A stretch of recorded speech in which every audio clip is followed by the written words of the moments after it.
Hello and welcome to episode 202 of my podcast all about knitting and crochet and my yarn shop here in Wiesbaden, Germany. I'm Kiko and today is October 2nd, 2023. Today I'm wearing a little scarf that I knit out of one skein of Noro yarn. It's a Noro silk. It's a Noro lace yarn. I'm not quite sure what it was called. It could have been Seku, but I'm not sure. But it should be linked on my Ravelry page. So if you have a look at the link underneath the video, you can get to my Ravelry page and there it will tell you which yarn that was. And I remember that back then I had a subscription for knitting patterns. So every month I got one pattern and every other month I would get the yarn with it. It was a German designer. I think it was called Die Wollust. Can't remember her name right now, but I remember that the first pattern was supposed to come in December and probably for Christmas. And I packed this ball of yarn because I knew there would be a pattern. Or maybe I'd already gotten the pattern, but I had sort of gotten it as a Christmas present. So I decided to start this on Christmas, something like that. But it's a very nice lace pattern, not too complicated, but just something going on. And then there's a different pattern for the ends of the scarf. And I think you start it in the middle and then you knit both sides so that the edges would be the same. And because I had, there was a knot in the ball of yarn, so the colorway was sort of going the same way both sides. It was just not quite in the middle. So one end is a bit longer than the other. But I quite like the fact that the colors would be going the same way. I don't usually have to have things the same for both sides. Like I love different socks. But for this scarf, I quite liked it. And the vest that I'm wearing is from the book Cocoknits. And it's the first pattern that I've knit from that book. And I yet have to knit the first proper garment with sleeves, like a pullover or a cardigan, so that I can actually learn her whole method. But I thought to start with, I'll do this without the sleeves so I can get to know the construction up here on the shoulders. It's a seamless construction. Yeah, and I really enjoyed knitting this. The problem was I didn't have quite enough yarn and so this ended up being fairly short. I didn't have anything else that I wanted to combine with it.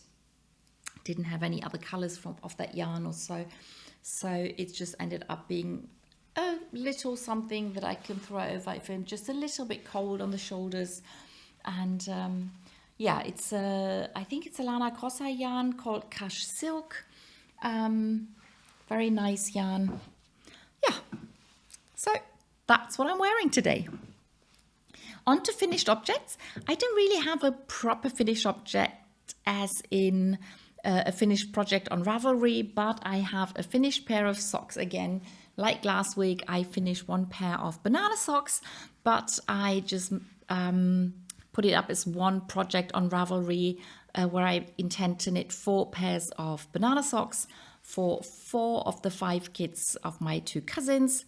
The 5th is getting another pair of socks that are not banana socks, so that's why I'm just only knitting 4 pairs. But this is the second pair that is finished. These are the smallest of the banana socks, so the other 3 will all be knit with 60 stitches, thinking that they can wear the socks until they're probably finished growing, at least the girls. And this is for the littlest of them, and I used 4 stitches less, so these are only 56 stitches, and I'm not 100% sure what his shoe size is at the moment.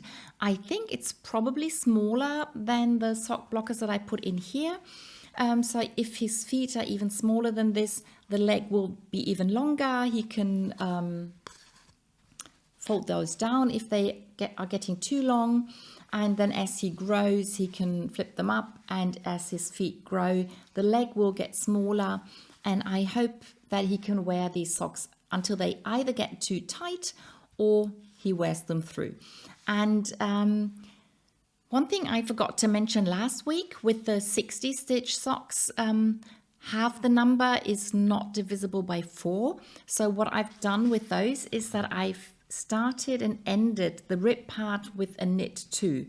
But with the 56 stitches, half the number is actually divisible by 4. So what you can do is you can either do 1 knit or 1 purl stitch on both sides, then it's symmetrical. Or what I did this time is I started knitting with the knit 2 and I ended with a purl 2. So it sort of looks different. So the two sides sort of look different where the stitches meet the other pattern. So here I have purl stitches so that these purl ridges sort of disappear here. And on this side I have the knit stitches, and then the knit stitches here sort of belong to those. I think in the tutorial video that I made for the banana socks, I mentioned that there's different ways of arranging the stitches. But yeah, I just wanted to show that with these socks I did it this way, and the other pair of socks that I have on the needle that I'm going to show later, I'll try and remember to show that there I made this symmetrical. I should be showing those two socks side by side. I think that's the easiest way to show that this looks like this and this looks like that. Yeah, and again, I'm fine with having things not be symmetrical, not be the same. The stripes on these socks are not quite the same because I use both ends of the ball. So one has the colorway running this way, the other has it running that way. But with this colorway, it actually doesn't make a lot of difference, and they seem fairly similar, which is quite funny, as the colorway is supposed to run the other way. But anyway, that's the only thing that I managed to finish during the last week. Now on to works in progress, and I'll continue with the socks that I'm knitting. And the first pair, or the oldest pair on my needle, are the Squiggley Madness socks, and I continued knitting the foot of that sock, and I just realized that last week I told you about the stripes being the opposite way in the second sock. So that made me realize that as I continue knitting the socks, I don't have to worry about how many rounds I have to knit until I finished the blue stripe and then most of the red stripe. So yeah, I knew I wasn't nowhere near finished right now, but at some point I start thinking about how much further do I have to go, and it's quite nice to know that the blue stripe I can just knit, and then most of the red I can just keep knitting, and then at some point I'll have to sit down and count the rows to make sure that both socks end up being the same size. So that's the Squiggley Madness sock. And the other sock madness pattern that I have on the go at the moment are the Instant Crush socks that I'm knitting out of alpaca sock yarn for my sister. And the second sock, I did continue knitting a little bit, not too much. So last week I'd only done the toe, and I've now arranged the pattern, making sure it's the same as with the first sock, as I'm not working according to pattern. But yeah, I established the pattern. Now I have to do 3 repeats of this lace pattern, and then a little bit, and then the heel, that's when I have to start paying attention again. But for those 3 pattern repeats, I can just keep knitting with the pattern. Still don't know it by heart. I've also made too long a break between knitting the first and the second, and I think I knew part of the pattern by heart while I was knitting the first sock. I'll have to get back into it, and then I can at least knit some of the rounds by heart. So those are the Madness socks that I have on the go. Then the film reel sock that I forgot to show you last week. These are another pair of film reel socks. This is not a color from the Cats and Dogs series, but this is actually, oh yeah, it's the Crazy Water series. It's a fairly new series by Opali, came out this year. So this is the ball band, and this is the colorway that I'm knitting for the films. And yeah, this is, so most of this was already knit last week and I just forgot to bring it. But this is what the heel looks like. It's quite interesting. The first half is almost completely light, and then the second half is dark. And then we get another light, interesting film. Looks again a bit like lightning or something. Very interesting. And I just started with the next film reel. Yeah, so another pair of film reel socks. Once I finish these, I think I can finally start knitting my own. I think so. I have to think about that, but I'm pretty sure once they're done, I can knit my own. Looking forward to that. Do I have another sock? No, these are all the socks that I have on the go apart from the knit along, and I'll show those at the end of the episode as usual. Then I will come to my new cast-ons. Even though I only partially finished something, I have 2 new cast-ons. The first new cast-on I had been planning to do for a very long time, never got round to doing it, and decided now I finally have to do that. And it's for this book. It's called Masterclass Stricken, which means Masterclass Knitting, and it's the second part. But I think the English version, it's actually the third part. Let me just quickly check if I can find the English title. Let me see. I should have checked. Yeah, it's called Confident Knitting. Yeah, I don't know. I'll link it. I'll try and link the right book underneath the video. But what it does is it gives you 12 projects, and with each project you're supposed to learn something new. So you have like a double folded over edge, something like that. You can learn how to block something. You can learn about well, how do you say? If you knit with 2 colors and you have the floats, how do you say that? So how to manage your floats, maybe that's how to say it. And then how to do cross stitch or how to embroider onto your knitting. And then how to do a, can't think of the word. If you knit cables, to have cables that are nice on both sides. Then there's a project for short rows, for mosaic knitting, modular knitting. And there's one project for a different cast on. And that's the project that I decided to do.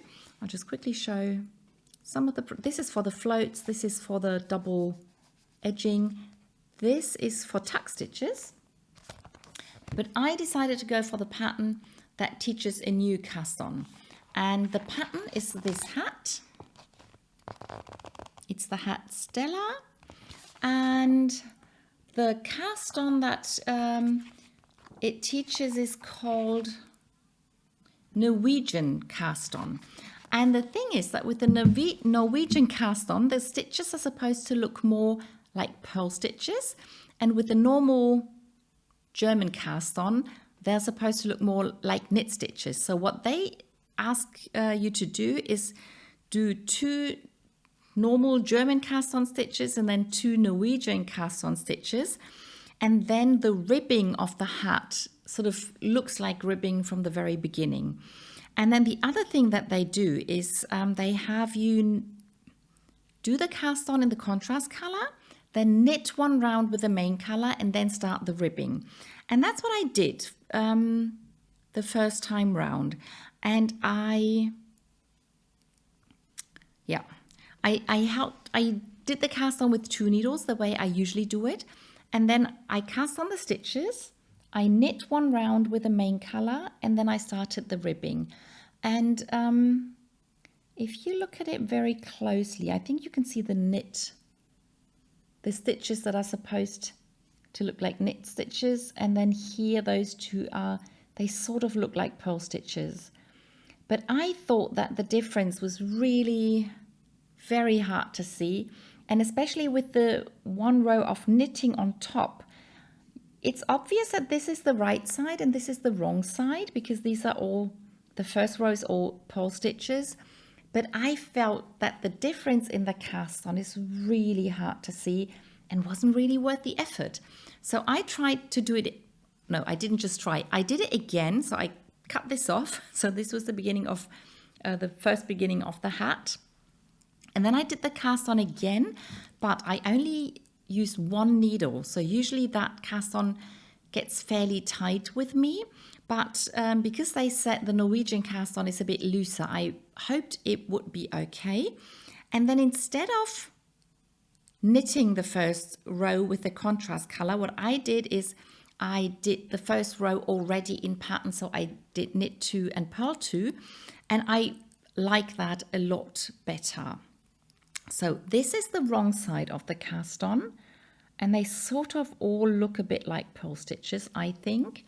But if I show you the right side of the cast on, there, I think it's a little more obvious. I'm not quite sure if I can show you, but let's see if that's a bit better. So these are the knit stitches, and then here the purl stitches, you have the blips of the 2 color purl stitches, but I thought that the cast on sort of looks more like purl stitches this way, and it sort of made more sense to me. And because I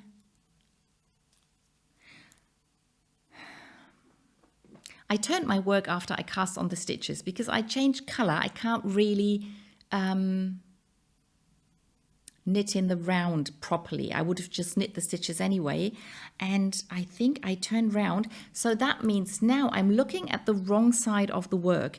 But in the pattern, they're not asking you to do that. You're just supposed to in the proper direction, but then they ask you to turn round after the ribbing and to knit into the other direction, because the plan is that once I've finished knitting the hat, the brim is supposed to be turned up. So for the right side to show after it's turned up, you need to change direction at some point. So I decided to do that right at the beginning, so I don't have to do that later on. And I'll just show you the hat again. So the ribbing is done in the main color, and then after the ribbing you have the main part with the 2 color pattern. So this is the ribbing in the main color, and then you're supposed to have 2 contrast colors and the brim folded up. And I quite like the way that this contrast color cast on sits next to the pattern. And I decided, instead of doing 2 different contrast colors, I did my usual trick of using just an opal yarn that already has different colors in it. And I will just do the color work with this yarn. And this is also the reason that my cast on is not just one color, but it already has a few different colors in there. But that's the plan now. So the dark blue, my main color is Hansa Farm Alpaca Fingering yarn, so that it runs 200 meters to 50 grams, and it's a pure alpaca. So I thought that'd be really nice to have that as the main yarn for the hat. And then the contrast color is going to be the opal sock yarn, normal 75% wool and 25% polyamide. So this is my new hat out of this book. Did I say that I was given the book by the publisher for free to show it in the podcast? And yeah, so that's a project that I chose to do. Maybe I'll do another project at some other time, but now I've finally been able to show you the book that I was given quite some time ago. So that's a small sock yarn project, and the next new project is also a small sock yarn project. So that's why I'm showing the new projects back to back. But I realized that this year is somehow going to be my mystery knit along, my year of mystery knit alongs. So I already did the mystery sock knit along by Stephen West. I've also bought his bought the pattern to his mystery shawl knit along, which is going to start this week. So there's another new project coming my way. But I also got the pattern for the Haunted House mystery knit along by Telly Bean Knits. And yeah, she designs these cowls that sort of look like a triangular shawl, but they are cowls. And I love this style of cowl, and I've already bought several of those patterns and I've never knit one. So when she announced there was going to be a mystery knit along and it was going to be Halloween themed and it was going to be in that style, I just knew I had to buy it and I had to knit it. So I finally knit one of her cowls that way. So for that pattern you need 6 colors. I chose lots of different colors. I'm not quite sure what the right order is, but I looked through the mini skeins that I had and I looked through the leftover yarn that I had, and I decided to go for these 6 colors. So I think they are sort of Halloweeny with the neon yellow and green, but instead of orange I decided to go for this hand-dyed light purple. All the hand-dyed yarns are by Wolldackel. I think the only yarn that's not Wolldackel is this one. This is an old opal color that I have just a bit left over. These two have stellina in them, so I thought it'd be quite fun to have a bit of glitter in the cowl. And yesterday the first clue appeared. Today the second one was published, so we are getting a clue every day until October 13th, just in case you want to join in. It's not too late, I'm pretty sure. And yeah, and I knit the first clue yesterday. If you don't want to see it because you are still knitting on it, then look away now. But this is my clue 1. It uses color 1, and this is the way all her cowls in that style start, looking like a triangular, or like a triangle. No, like a, yeah, anyway. And the only pattern are these little things, and she calls it spider stitch, and I love it. They have 8 legs, so they do look like little spiders, and I love it. Yeah, so that was clue 1. I'm not showing it anymore in case you were looking away. I'm looking forward to knitting clue 2 today. I already received it, had a quick look at it, and can't wait to knit it. So that are all the new projects. Now on to some of the old projects that you've seen before. I continued knitting on the V-back tee.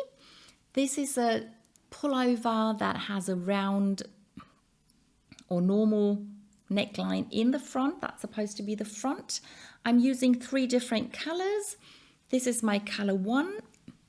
In here I knit all 3 colors, can't really tell the difference. This is my color 2, and I'm nearing the spot where I have to fade in the color 3. And the back of the V-back tee has the V shape, and that is knit down to here. And for me, this is already long enough. I know it looks very short, but I'm a short person. So this is the lowest point before the ribbing. And I've now started doing short rows. And I think with the colors of the yarn, you can see how the stripes move to the side like this. And I'm not quite sure. Yeah, I think this is the last point where I turned. So I will now have to do, I have to count the rows if I already exactly at the point where I have to start the color change, but I will then have to do short rows and change of colors, and I will again use all 3 colors in the color change. So that's one of the fun things about this pattern, is you don't just fade from one color to the next, but if you use more than 2 colors, you always have 3 colors working in your color change, and I think that's quite interesting. And yeah, I'm looking forward to doing that.